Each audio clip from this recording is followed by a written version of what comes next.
introduce myself. Wow, right. So I haven't done this before, so it'll be kind of fun going after that group. I do own a computer. This is it. There is a little snafu in that we didn't introduce you. Right. Yeah. Would you like to be introduced? I think. Okay, I'll go. Good here? Yeah. No, do you My bad. want? Yeah, let me do it, the whole thing plan. No, I think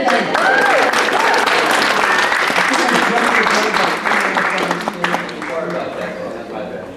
All right. Well, we have to qualify this. I think you probably all know that I have macular degeneration, so I'm going to be reading this, and I hope I do justice.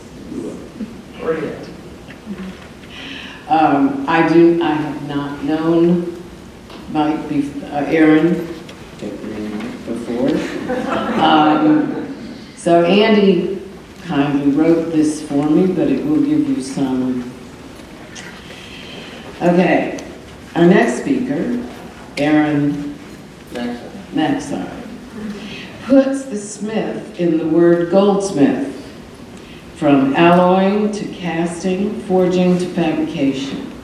Aaron knows the ins and outs of working with metal, especially gold. Aaron has supported himself as a working artist. We need to have a round of applause for that. And a metalsmith since earning his Bachelor of Fine Arts degree from Southern Illinois University in Carbondale in 1978. What he has described as the golden time at Carbondale, overlapping with students whose names have become household words. Aaron shows and sells his work at venues that include the American Craft Exhibition in Chicago, American Craft Council Show in San Francisco, Philadelphia Museum of Art Craft Show, and the Smithsonian Show, where he received the inaugural Excellence in Jewelry Award, sponsored by Ornament Magazine. Aaron lives and works in Chicago with his wife, Frances Kite, who is partner in business and in life, and is an excellent jeweler in her own right. Please welcome Aaron.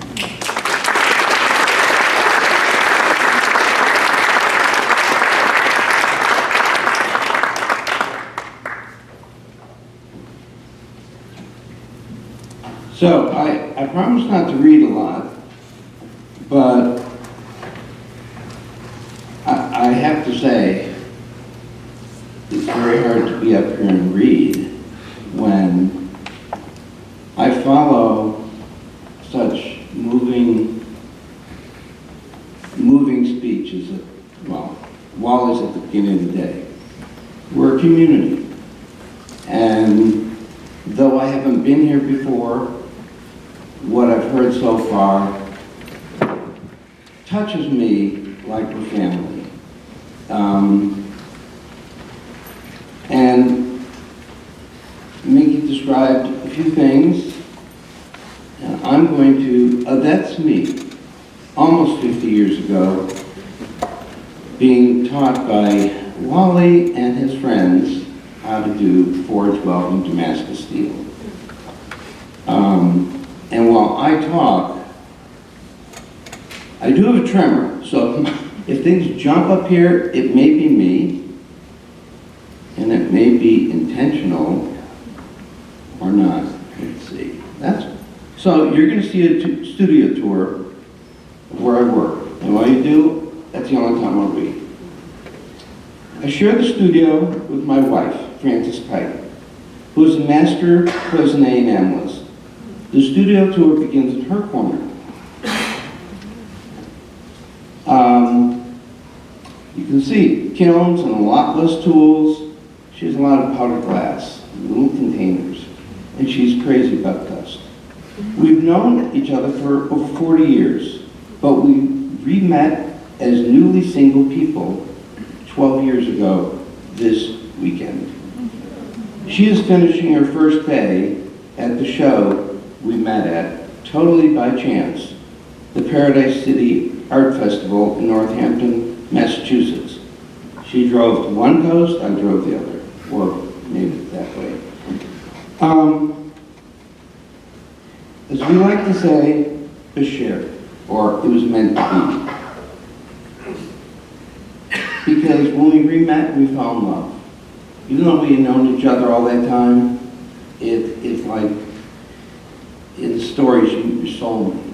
And it's just so touching to be an artist for over 30 years, so involved in my work, seeing her at shows, and then your worlds join. And it's very meaningful. So, back to the story. My story began when I was a little boy, with walks on the beach with my father, who was a Holocaust survivor of the Mauthausen concentration camp. He was from Hungary, and his whole family, except his mother and his cousin, were murdered by the Nazis. I tell you this because this traumatized man was a very loving father, and all I heard from him was positive. He was a kind soul, with a rare gift of truly deep knowledge. He exposed me to the beautiful treasures of the ancient world, the physical present world, and he was my tour guide through life. It started with walks on the beach looking for shells, going to quarries, look for fossils, and he was an architect by trade, but really an artist and an archaeologist. So I spent my youth going on Frank Lloyd Wright tours, building sites, and eventually to work on a dig with him in Israel. Unfortunately, it was the summer after the Six-Day War. So it was a strange time to go. And Michael, you won't see your tool there, but you have one of the bit holders. My story begins in metal, though, when I broke my leg as a freshman and sophomore year in high school. Yes, 2 years in a row. It was severe. It was 50 years ago, and I was in a wheelchair and on crutches for the better part of a year. Pardon me while I actually turn the page. I had very limited mobility. It affected everything I could do, including my social life or ability to have one. But I found a magical place where I was welcomed every day. My high school had a jewelry studio in the art department. This was at the University of Chicago High School. My jewelry teacher was Enrico Fermi's daughter. Enrico Fermi of the Manhattan Project. So she was a very spirited, free-spirited woman who listened to jazz and smoked cigarettes in class all day long. It was a different time. She allowed me to just explore, come there after school, play with the torch, enamel in the kiln, fire without limits. 13-year-old boy, and aren't we all pyromaniacs? I mean, those of us who play with hot metal. Okay, let's see where we are.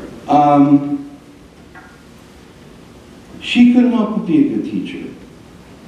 And I was lucky enough in college to transfer to a school called Southern Illinois University, where I met another man who couldn't help but be the great teacher. Brent Kington became my mentor. He was a master blacksmith, but so much more. He was an inspirational figure with a soft but laser-sharp critique, a warm, engaging sense of humor, and he had a brilliant ability of seeing right through any bullshit. I know. Thanks to his mentoring, I received a very structured and balanced hands-on knowledge. Should I move on? I'll finish. Basically, I got a degree in metalwork. I didn't do jewelry. It was a golden time to be in Carbondale. And my senior year there, Brent gave me the opportunity of having a graduate studio bench. Now, in return for me being a shop boy, I would get this 24-hour key and a bench in the graduate studio. I would say after 3 months, Brent pulled me aside and said, Aaron, shape up and quit partying, or the rest I don't need to say. I buckled down, I stopped partying, I grew up, I felt like I had 8 parents in the graduate studio who may not have set great examples, but they were parents to me. Brent was a wonderful teacher, and I was lucky enough to be there when it was 8 brilliant, gifted metalsmiths who checked their egos at the door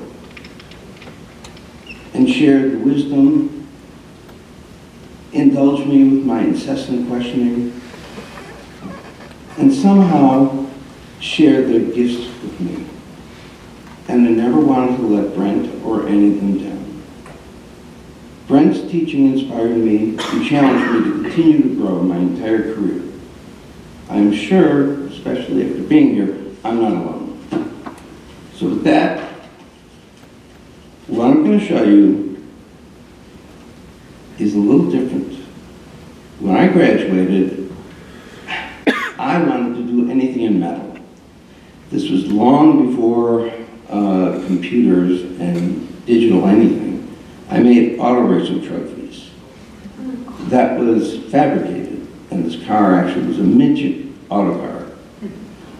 W.W. Granger at that time, Granger was called W.W. Granger. This was a corporate presentation piece. SK Tools, Snap-on, I did work for them, and then I tried to do sculpture. I only knew metal work. I did not know jewelry. So at the same time I tried to do some sculpture, I took on an apprenticeship from a goldsmith in Chicago, and I worked for him for a year while I was putting together my jewelry. These were fun. They were assemblages in copper and silver and gold. The only color is from patinas that I was studying. Fabricating. It was very, very, I mean, I could see you guys 3D printing this stuff. I didn't know. So everything you see is made by me. And some things I did to make a living, trying sculpture and finding I could not make a living at it was great. Within 1 year, I knew this is what I couldn't do.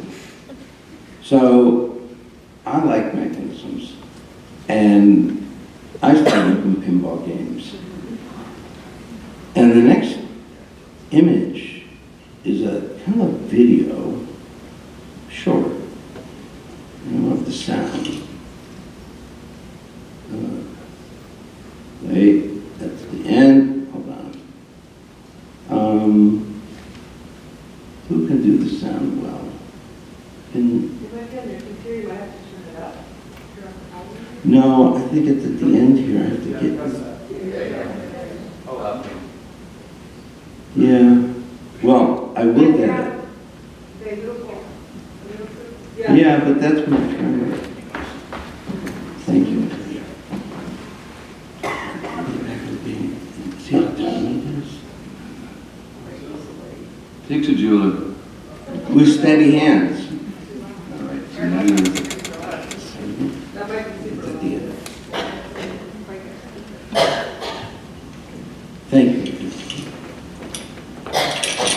So, I shot this with an iPhone, and I wanted you to see the mechanisms. So it's in slow motion. But the sound, you know what I'm saying? So, Is this Sterling? yeah, Sterling, gold, and copper, and everything from scratch. The only steel is a spring from a pen. Is it a necklace? It's a pinball. I mean, I could put a jumper on it. Now, this was shot without the glass. There's glass that goes over it. And I shot this probably 20 times. And the ball bearings are all over my studio. Because I couldn't pull it back too hard.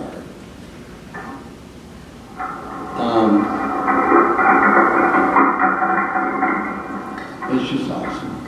And I didn't polish it. It's been like this. I tumbled all the pieces. So, these little elements I could lift off. They're tubing on a post.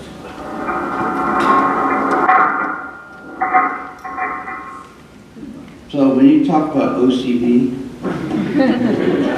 or perfectionism, but it was fun. And you'll see the ones I made before it. The other reason I'm going to play is very symbolic. It's very hard to hold on to your best work. Okay? I put too much into this. I could not sell it. And that sort of, over my career, I was put in very uncomfortable places, philosophically, financially, and emotionally. Because when I put myself into work, what happens to the part of me, the energy that goes into making it better? The tension, the fear that it won't work, the times it screws up. And you'll see there are pieces I held on to. And the reason I bring it up is, what happens if you give away too much of yourself at one time before you're ready to grow? And I found from Brent, one of the few things he instilled in me is archive your career. Hold on to the pieces that matter to you. When I was making rings, I said, well, how do I figure out the sounds? He said, don't make them for your girlfriend. Make them for your mother. He was right. That's what happened. This is cool because I made the box, too. And it's rosewood with silver and gold patch. So, and it's gotten a couple awards, but I never wanted to sell it. My son is a jeweler. He's a commercial jeweler. And there's a spring in it. He'll have it one day.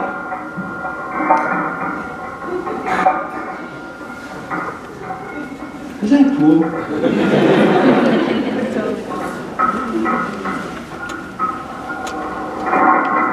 No, I'm not shooting it anymore. I just want to shot places.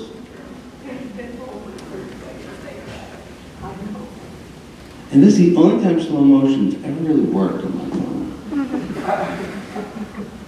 Because that you see the clown smiling, and it just feels. Yeah. So I know how to make a box catch. This is one I gave up, and after this was nicer than that. It was bigger, and yeah, I was sorry I gave it up. Anybody who's played skee ball at an arcade, I made a series of those. Okay, this one is the one you call your, there's a learning curve. This is the one where it taught me what happens when the ball hits a spinner and goes down. So I'm going to quickly shift from, yes, I made that for my dad, from that billet of steel I made in Southern. Why is that there, other than it was a nice knife? The patterns are what drive me. And coming here today, I had no idea that we all had this sort of passion for patterns with different ways of approaching it. I started because I made a silver and gold race car with a Corvette logo. How do you do a checkered flag? Square wires, silver and copper, slice it, etch it, checkerboard flag. That concept is what you're going to see. The pattern metal started very simple and flat, and I brought plenty of samples of all the ways I manipulated it. This is work from early 80s. I would use, in this case, silver frame, gold and copper patterns, and what you're looking at is what was inspired by doing the Damascus, liking the linear part of it, and trying to do mocha-may, and I needed more control over the pattern. I liked the graphics.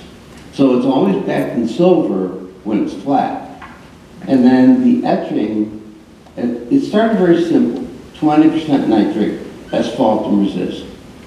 When it's etched, I oxidized the whole thing and polished highlights. I did many different pieces. I'm going to go forward in time. This gives you an idea of the patterns. Like with the concrete, I wanted the pattern. I think Carol Webb was doing photo etching at the time. We were at the same shows. I wanted the pattern deep. And I could tell, I wanted people to know, I wanted people not to copy my work. And there's no way. Okay. I straighten wire. I don't know if you need to see that video. This is me assembling a pattern, and a lot of these are 1 minute. This looks very meticulous. I'm talking about this is easy because it's big. And they get tiny. It's in my wedding band. So there's a big pattern.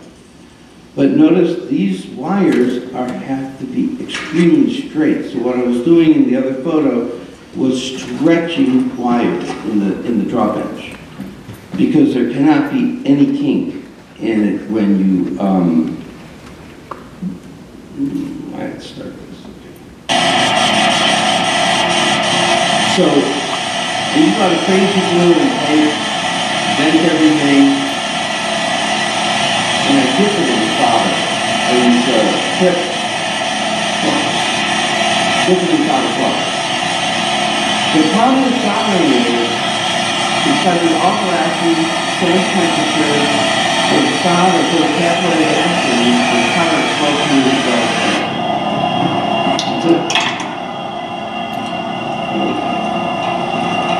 So you kind of get it. You work it. Now, you flat piece, I flip it over, cool it, clean it, you go side. Okay, this is what it turned out to be. And I will zip through some of these slides because I have a lot, and I'm old school. And these are scanned, okay? These are slides. So the quality, I'm sorry, they're not, I couldn't manipulate them in Photoshop. I didn't have that kind of patience. So, I explored all kinds of extruding, but all I had was draw plates, okay? So yeah, I could do that square centered Aztec kind of pattern, but it was strength and manpower that just like muscle power. And by the way, I didn't start with a long draw bench. I started with a vise and this sort of thing. Then I got a draw bench. It's very cool. Then I got a big one. So this one I decided the inlaid elements could be just that. Polished, finished pieces that I set in a frame, sweat solder in the back, and the problem is when you're done, you cannot get in there and clean it up.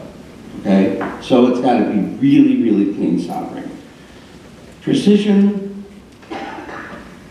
that defines my work for me. The more precise it is, the more I like it. I just feel better. Now, I loosened up later on in life, so I'm not like that now. Really.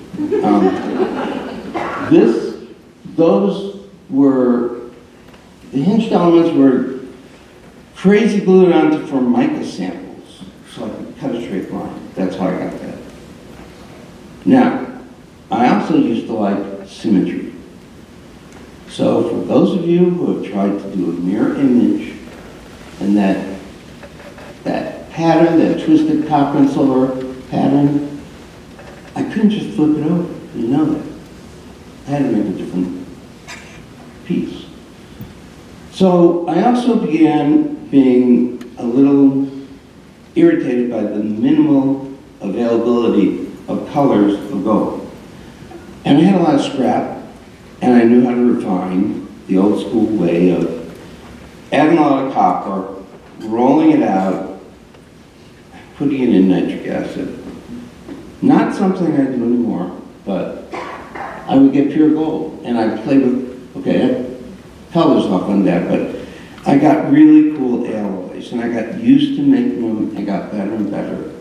This color is like really yellow. It's not correct, but you'll see later on that the subtle colors of the gold really had a strong effect on the work. So now we're way back in the 80s, and one thing I found, instead of 3D printing, photocopying, they helped me design. So these are 8 tops that are finished. I photocopied it, and then I would draw out possibilities. Some of these worked, some didn't. So what you're looking at is etched silver copper 3-dimensional patterns. Sam, be careful, I can't say 3D patterns without you guys thinking of 3D printing, right? I mean, anyhow, so it's patterns combined with different colors of gold. At this point, I began to ease up on symmetry and had fun with asymmetry. Trouble is, it's just as hard. I got just as picky with the lines, especially the spirals. And you can see if you look really closely, there's a little porosity on the silver because it's solid, like you're seeing. Then I began to lose the bag. And what this did was allow me to really make a nightmare for myself, because the last thing is bezel setting that really expensive triangle tourmaline. So they did not all work, and so I got away from stones. And this was a series that, I don't know, I just, you know, my dad being an architect, how could you not like the Art Deco details on buildings? And I wanted to try and do it. I just felt good design could work at any scale. I better hurry up. Okay, so they got a little looser. That was a spring bar pin, which you see more of. These are just pattern metal pins. Now I did start to sandblast the surface with 3M tiny glass balls. So I'm not abrading the surface.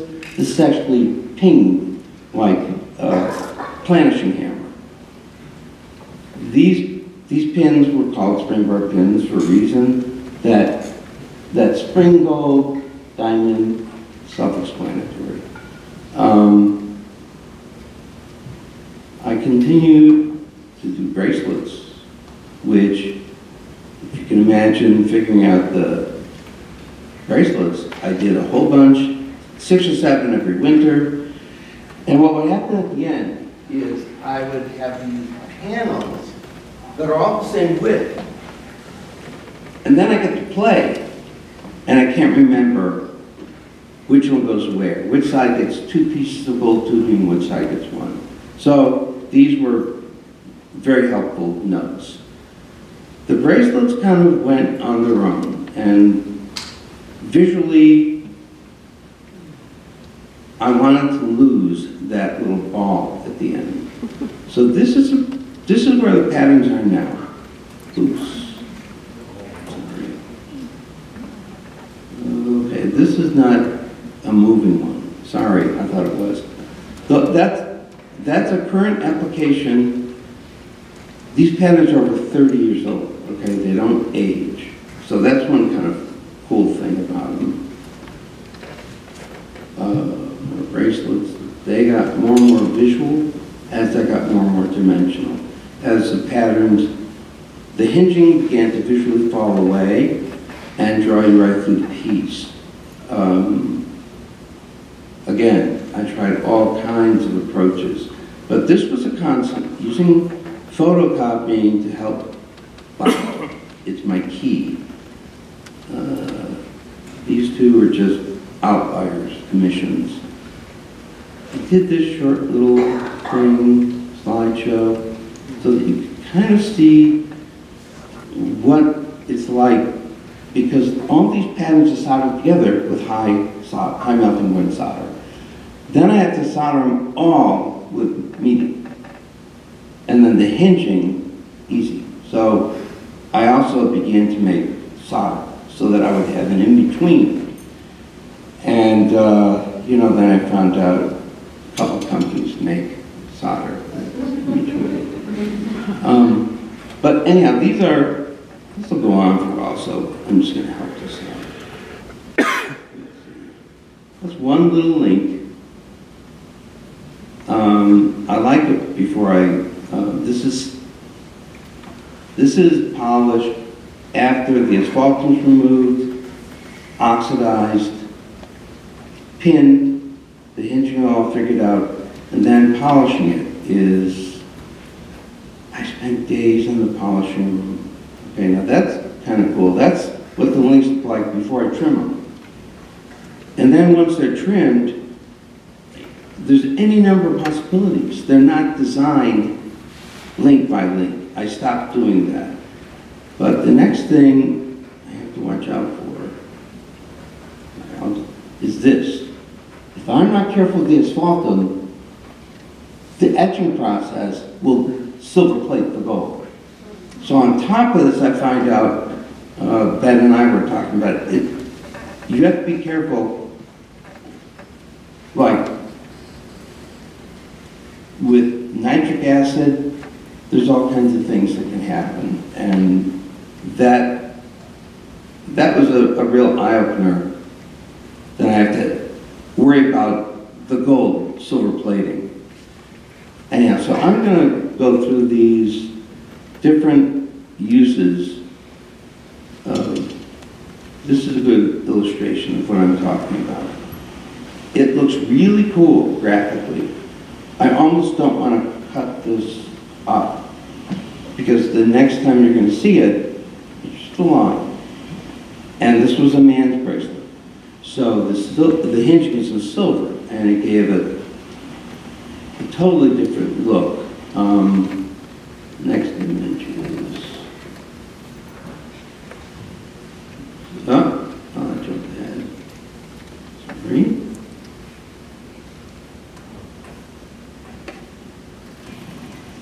So this is what it looks like before I polish it.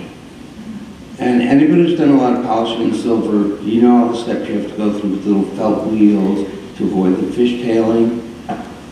So these were really a nuisance. So I sandblasted the piece, and it looked really cool. Now, this is all different colors of gold. And this palladium white, that's actually quite accurate. The pink is accurate. It's pink and red. From Harold O'Connor's book has formulas in it, and that's the palladium white. It's just really cool. Palladium was much cheaper. So this is applying the patterning with gold and copper. And the top finial is when I'm finished, the copper's etched away entirely. The bead is silver and copper. may have seen this before. This was on Tim McRae's book on jewelry making. These are just pieces that, in my career, I've done a lot. So some of these I'm just going to decide to abbreviate. But this one, I think, if you think about patterns, only extrusion, okay, no manipulation other than twisting it or forging it down or combining it like in that sweeping curve. There's one curve, piece cut out, folded over. The solder itself becomes part of the design because you have a line in the piece. This is what I'm doing with that sheet. It's formed into a cylinder, etched with gold caps. That's a recent piece. This is not. This is fused gold with an inset of pattern metal, three-dimensionally used on gold, without getting solder there. Earrings. Did a lot of fused gold. Probably inspired by Albert Paley or, Bill Harper with his, weird approach to enameling, but beautiful. Did a lot of construction pieces with gold. These are some of my alloys that, okay, they're not that color, but they're rich yellow. They're 20 karat, 21 karat. I don't worry about stamping things. I tell people they're in between alloys. I want a little more gold, a little more copper, 17 karat, not 18. I don't weigh it. I'm saying that, but I'm not that exact. Now, this is my son's wedding band. When your son's a jeweler, and he said, "Dad, can you make my wedding bands?" This was making all those patterns in gold. And this is way complicated because he's a little neat. And even more so, he knows all about digital. He knows all about 3D printing and Instagram and, So I took pictures of your images so that I could send them to him. Say, "See it? You have this." So the funny story is when he was a little boy in my studio, he would pick up pieces of gold and I'd give him a nickel for each one. Okay? You guys know where this is going. A year later, he's in my studio, he comes to me with a handful of, and he collected a lot, okay? I'm straightening white gold in that shot. I did it hot. He said, "Dad, am I better off keeping the gold?" I started to pay him dime, quarter, this is not working. But that's all these square little wires. The bad thing about using crazy glue is when it sticks, and you don't realize it sticks. And this was very difficult to get off my thumb. I'm not kidding. But laying out this ring, there's only a few pieces I'm going to do this on. But talk about anal. Mathematically figuring out how to lay it out so that when it's put together, he doesn't see the seam. So, okay, so I'll just do this quickly. It looks insane, and it was. Yeah, and that's his 5.5 millimeters wide, and his wide is 4. See? 5.39. It's like crazy. So, they're nice. I showed that because once in a while I get commissioned in life, you say no to. Over and over. And the client says, "Come on." And finally I thought, yeah, it'd be cool to make a tiara. So, I had to make a tiara. But remember, I bought one on Amazon to see how these things look. But the band had to be work hard garden. How am I going to attach her to the rug without annealing it? And it is really complicated. So this one core is forged into the head. Okay. I like those sound effects. That wasn't planned. So I said, I'll make this on one condition. That was the only drawing the client saw. 2 months later, I said, you know, Leo, I'm just going to finish this, and let's just... We agreed on an amount of money that would be embarrassing to say, because I really just wanted to make this. And you can see, when I look at work, I mentally deconstruct it. Think backwards, step by step by step, how do I start? And I wish I had the computer skills.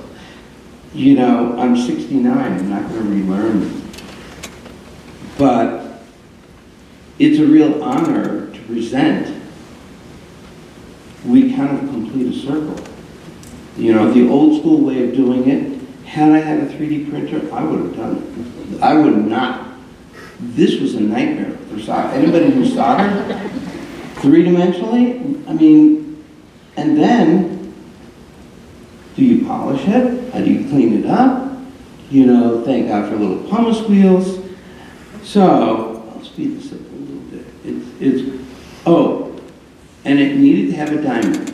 And I said, the only way I'm putting a diamond in is this way. I naturally had to make the little nuts and bolts so that he could remove, when she didn't wear it, the gold pendant from the center. And, you know, for those of us who are engineers at heart, you'll like what I did. Because I didn't just make the screws. You'll see the little thing by the spoon, that's his socket wrench. So that when he wants to take it apart and take out these little bolts, he can do it. So it's kind of awesome because I was able to drill it, tap and thread it, and it held the temper. This is, you know, 360. Oh, I wish my photography skills are not that great. Here, this is what's cool. You see when I zoom in, those little bolts actually work. And then I had to use the little low melting point solder, so just to be sure, God forbid, for tiara broke. So you can see I fabricate, and I fabricate, and I fabricate. And I set up these crazy pieces where they're fabricated work. I wish I could have, this I could probably figure out how to cast, but that is a hollow lentil shoved in a rectangular gold wire or rod, anyhow. So because of the time, you're going to see an abbreviated career. These are fused gold springboard pins. Very cool. That's an opal, a bold rope, cheap one. But I cut it so that you can see it. It looks like a mountain range. I still have that piece. I still have this piece. This is a jawbone with my rolled gold sheep in the background. I'm wearing one of this series, and they all had wall pieces they went in. This is my period of using fractured industrial glass, diamond polishing it, and then setting it with UV cement. Now this one I didn't count on it rusting. If you look closely, there's rust. But anyhow, I don't care. I mean, and some of these I own, like that guy and that guy. It's just, I feel very strongly that when I I put myself in my work. I feel better when it works. There's always a story. I mean, that intro is true. I have not taught. I have done shows my entire life, so I want to please the client. And every client, when I talk to them, there are stories. This one is a very haunted, organic form inside a jail. And I've done a series of pieces that are about captured spirits or holding motion. This frame is a 1-inch square pin. All that gold work is done one piece at a time, wrapped like ironwork. You don't see the solder. Or if you see it, I'm blowing up this big without Photoshop. That's what it looks like. So the precision defines me. And over time, this is what happens when you take your child to museums and archaeological digs, and he goes to art school and says, Dad, I want to make jewelry. Oh, by the way, this was the whole series of those pieces. They actually rotated. It's a threaded piece. So the frame rotated around. That's the access point. It was very cool, very difficult. And if I had had a laser welder, it would have been easier. But this is what happens. You end up believing that the gold you're working in could have been from Nazi Germany. It could have been from Russia. It could be from anywhere. When you refine gold, there's no way to know where it came from. No way. So I was brought up, these are a series of multi-rotational gold beads, outside protecting the high karat gold wrapping inside. You end up with the sun, or I ended up, sorry about that, feeling like I want to create treasures, like the ones I saw in museums. It comes around to honoring my father. This is a yacht, Torah pointer, when I went to Israel, we went to Masada. It wasn't open. We did something unheard of. We took some mosaic stones, and they're in, this piece has a box, and it was for the client's 2 sons who were bar mitzvahed. And of course, he commissioned me to make it for him, and I had trouble parting with it. But what I was saying before is, I put myself in my work. And the dangerous part is there are pieces I'm sorry I don't have. But I really feel that when I work on gold, a part of me remains in the piece. It's not just something I say, it's, and then I meet Frances and fall madly in love with this woman who does unbelievable cloisonne work. You can see, if I say I'm a good goldsmith, okay. But these aren't about that. They're about playing with form that I don't see.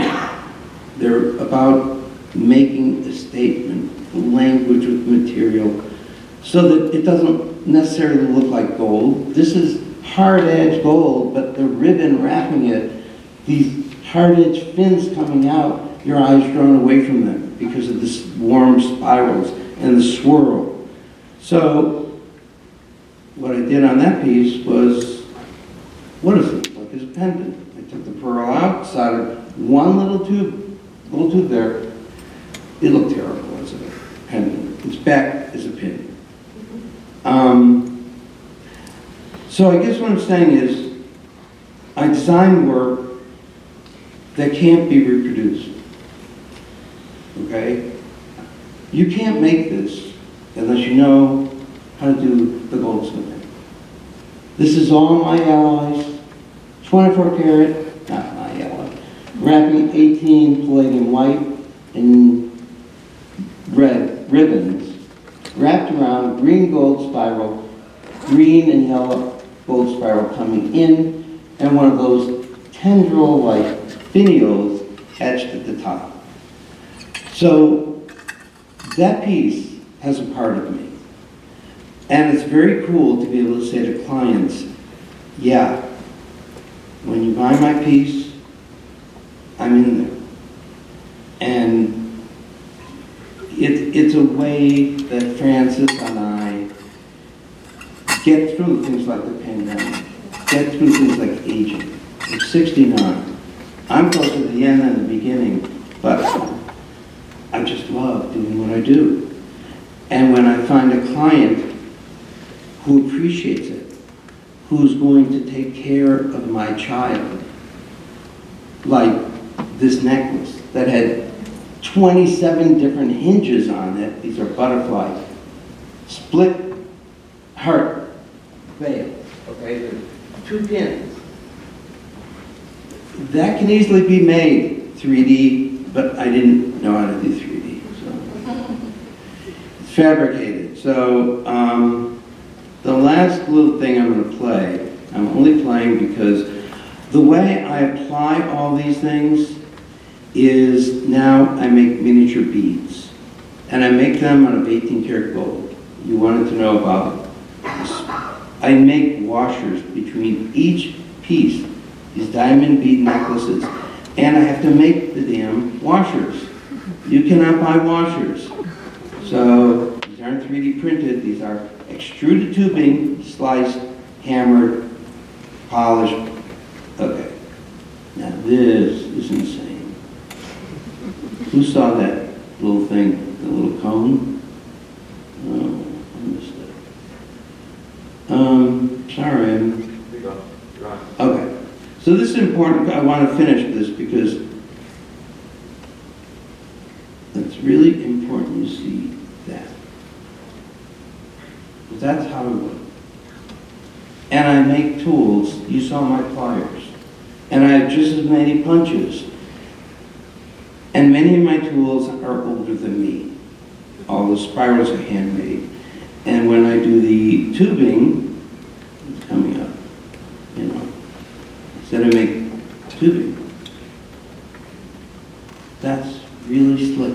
When you can extrude tubing and twist it, ha!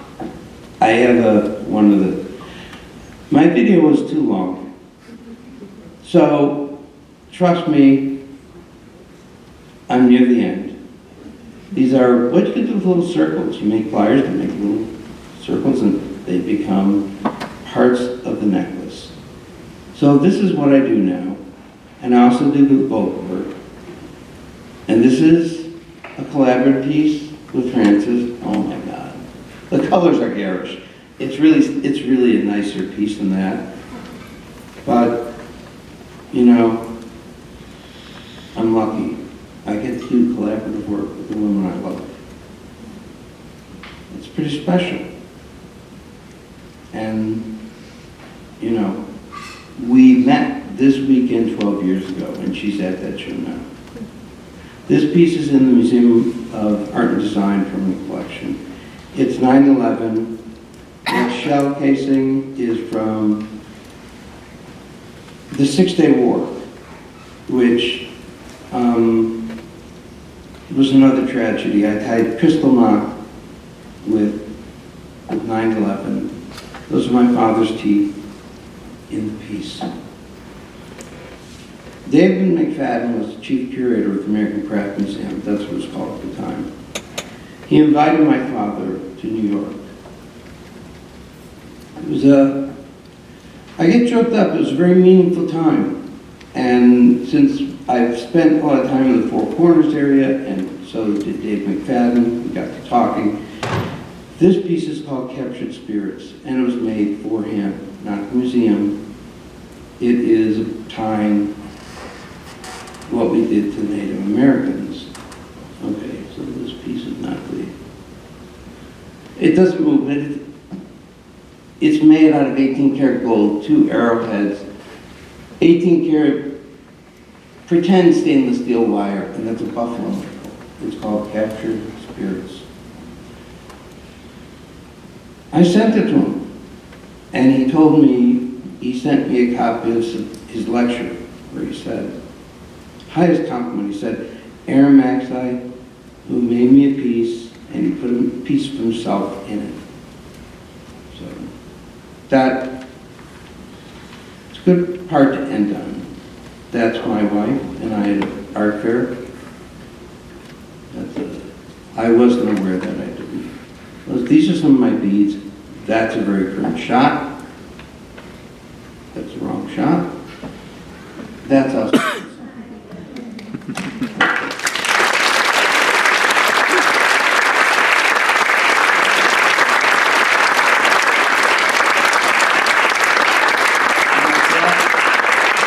Samples of patterns, and I brought so that people can look at them later.